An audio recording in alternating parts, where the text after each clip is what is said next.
بسم اللہ الرحمن الرحیم۔ میرے عزیز طلباء و طالبات، السلام علیکم۔ میں آپ کی اردو کی ٹیچر آپ سے مخاطب ہوں۔ آج ہم کریں گے سبق نمبر 3 میں شاہد احمد دہلوی مصنف کا تعارف اور مرزا محمد سعید جو کہ سبق ہے۔ سب سے پہلے ہم آتے ہیں شاہد احمد دہلوی کے تعارف کی طرف۔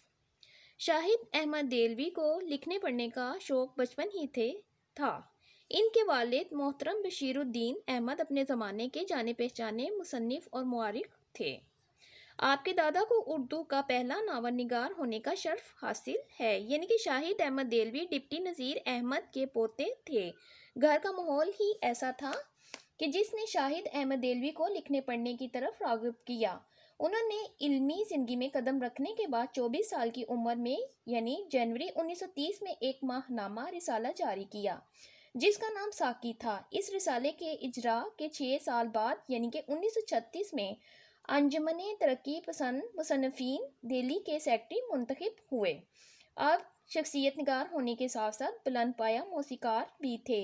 انہوں نے کئی بہترین دھنیں بھی لکھی۔ جب 1947 میں ہندوستان کی تقسیم ہوئی تو آپ دہلی سے ہجرت کر کے کراچی آ گئے۔ پاکستان آ کر انہوں نے 1948 میں ریڈیو پاکستان میں ملازمت اختیار کر لی اور کراچی ہی سے اپنے رسالے ساقی کا دوبارہ اجرا کیا۔ یہ رسالہ ان کی وفات تک شائع ہوتا رہا۔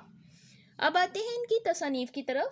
یوں تو شاہد احمد دہلوی نے ادب کی بہت خدمات کی ہیں اور اپنے فن پاروں سے اردو ادب میں گراں قدر اضافہ کیا، تاہم ان کی مشہور تصانیف میں گنجینیاں، گوہر، دلی کی بپتا اور بزم خوش نفسیاں شامل ہیں۔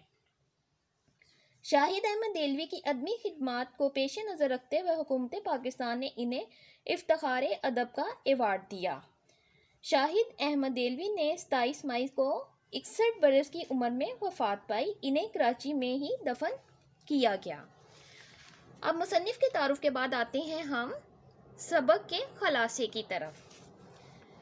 صبح پروفیسر مرزا محمد سعید کے سوئم کی خبر اخباروں میں پڑھ کر دل دہل سا گیا۔ ان کے ثانیہ ارتحال کی خبر ان کے دوستوں کو بھی نہ ہوئی۔ مرزا صاحب اتنے خاموش طبع تھے کہ اکثر لوگوں کو ان کے علمی اور ادبی کارناموں سے حقیقی شناسائی نہ تھی۔ وہ صرف اس وقت لکھتے جب خود ان کا دل چاہتا۔ انہوں نے اسی جذبے سے مخزن کے لیے لکھا۔ لاہور کے اکثر پبلشر مرزا صاحب سے کچھ لکھنے کی فرمائش کرتے لیکن اپنی مرضی کے بغیر ایک لفظ نہ لکھتے تھے۔ انہوں نے اپنا پہلا ناول خواب خفتی بھی کچھ لیے دیے بغیر چھپوا دیا۔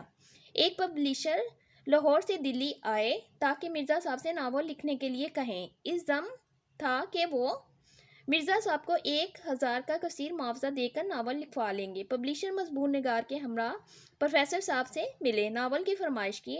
مرزا صاحب نے ٹھنڈے مزاج سے جواب دیا، آپ 5 یا 10 ہزار بھی دے دیں تو میں اپنا حقیقی کام مذہب اور باطنیت چھوڑ کر ناول نہیں لکھ سکتا۔ مرزا صاحب دلی کے شرفا کے ایک امیر گھرانے کے چشمہ چراغ تھے۔ ان کے رہائشی علاقے میں سر سید احمد خان کا قدیم مکان بھی تھا۔ ان دنوں مسلمان شرفا انگریزی تعلیم کو برا سمجھتے تھے۔ سر سید نے مسلمانوں کے غلط نظریے کی اصلاح کی، چنانچہ دلی کے اسی حلقے میں ایک مشتاق احمد زاہدی اور دوسرے پروفیسر مرزا محمد سعید انگریزی تعلیم سے بہرہ ور ہوئے۔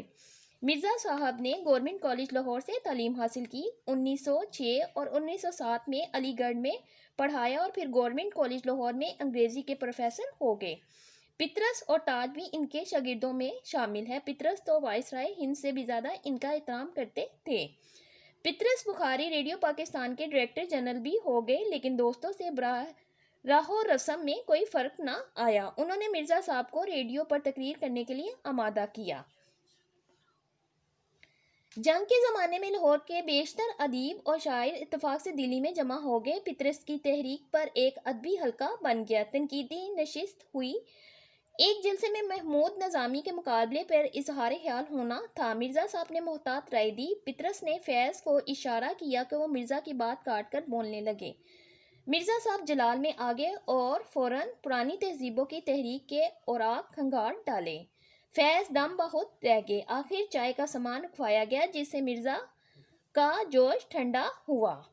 مرزا گھنٹوں مطالعے میں مصروف رہتے اور اپنی آمدنی کا زیادہ حصہ کتابیں خریدنے میں صرف کر دیتے۔ بیوی ادبی ذوق کی مالک اور اولاد سعادت مند، پینشن اتنی تھی جس سے بآسانی گزارا ہو سکے، غرض زندگی ہر لحاظ سے مطمئن تھی۔ ریڈیو پاکستان سے ایک پروگرام دانش کدہ شروع کیا۔ مرزا صاحب کو بھی اس میں شرکت کی دعوت دی مگر انہوں نے انکار کر دیا۔ قیام پاکستان سے قبل مرزا صاحب نے سیاست میں بھی حصہ لیا اور صوبائی مسلم لیگ کے صدر اور مسلم لیگ کونسلر کے ممبر چنے گئے۔ کراچی یونیورسٹی میں مشیر رہے۔ مرزا صاحب اکڑے بدن کے خوش وضع انسان تھے۔ آنکھیں روشن، خساروں کی ہڈیاں ابری ہوئی تھی، داڑھی منڈی ہوئی اور دہان پان سے آدمی۔ دلی میں سب سے پہلے انگلش سوٹ مرزا ہی نے پہنا۔ انہیں 32 سال سے ہمیشہ شیروانی پہنے دیکھا۔ 40 سال کی عمر کے بعد ہاتھوں میں رکشہ آ گیا، اس لیے لکھنے میں دقت محسوس ہوتی تھی۔ خلوت پسندی کی عادت زیادہ تھی۔ موت برحق ہے، لیکن مرزا صاحب کی وفات کا صدمہ اس لیے زیادہ ہے کہ ایسے عظیم لوگ زمانہ کم ہی پیدا کرتا ہے۔ مرزا کی محرومی کا جتنا بھی غم کیا جائے کم ہے۔ آج ہم نے کیا ہے مصنف کا تعارف اور خلاصہ، اور انشاءاللہ تعالیٰ اگلے لیکچر میں پھر آپ سے ملوں گی۔ اللہ حافظ۔